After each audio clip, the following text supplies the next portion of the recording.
See this? 2 dimes right there.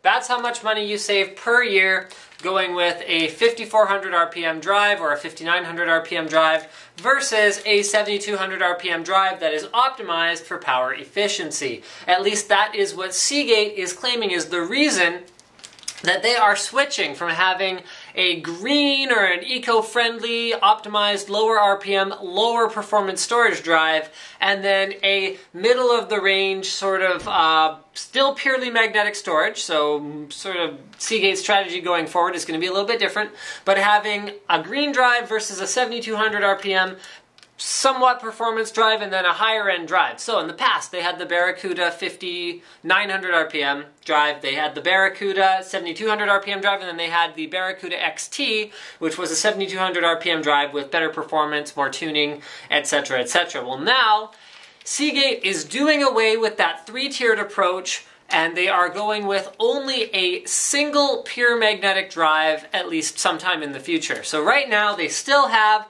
the Barracuda. This is an eval unit, so hence the labeling on it.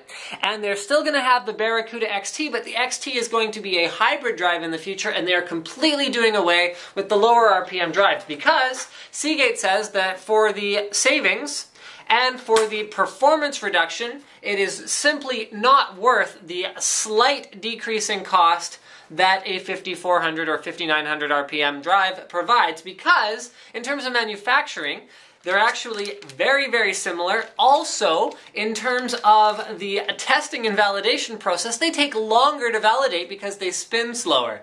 So you actually, on the manufacturing level, are not really saving very much money at all. So, here we go.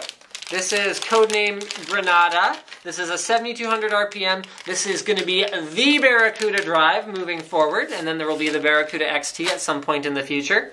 It has a 64 meg cache, which is all fine and good, but what's really interesting about this drive is the fact that Seagate now has 1 terabyte platters. So what do 1 terabyte platters mean? 1 terabyte platters mean that your 2 terabyte drive is going to be faster due to the increased density of the data storage on the drive. So it's going to be faster than your old 2 terabyte drive, and it's also going to be more reliable than your old 2 terabyte drive. And the reason for that is that it actually has fewer parts inside, so fewer points of failure compared to a drive that has a ton of platters and a ton of read heads in order to achieve the capacity that it has achieved. Now, in terms of the actual physical drive itself, you're going to notice this looks an awful lot like a standard 3.5-inch drive. You got your SATA power, you got your SATA 6 gigabit per second, or 6 gigabit per second, 600 megabit per second, no, 6 gigabit per second. You wrote 600 megabit per second.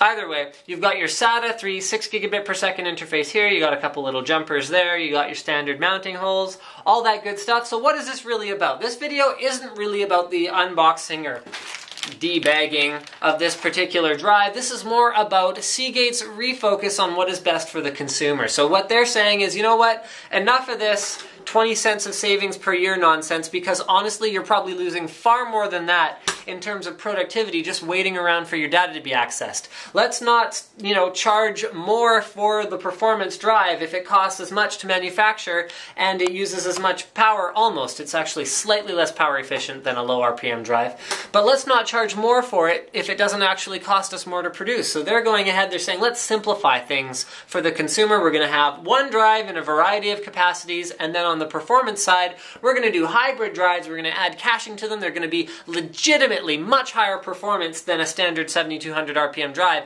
and that's the only differentiation that they're going to have. So I say thumbs up to Seagate for simplifying things for the consumer and simplifying things really at every level, at their own level, at the retailer level. They don't have to have as many SKUs. You want a hard drive? Here's a hard drive. You want a hybrid drive? Here's a hybrid drive. That's pretty much it. So thank you for checking out my unboxing of the Barracuda CDU unit, so I don't know what that stands for, but there you go. And don't forget to subscribe to Linus Tech Tips for more unboxings, reviews, and other computer videos.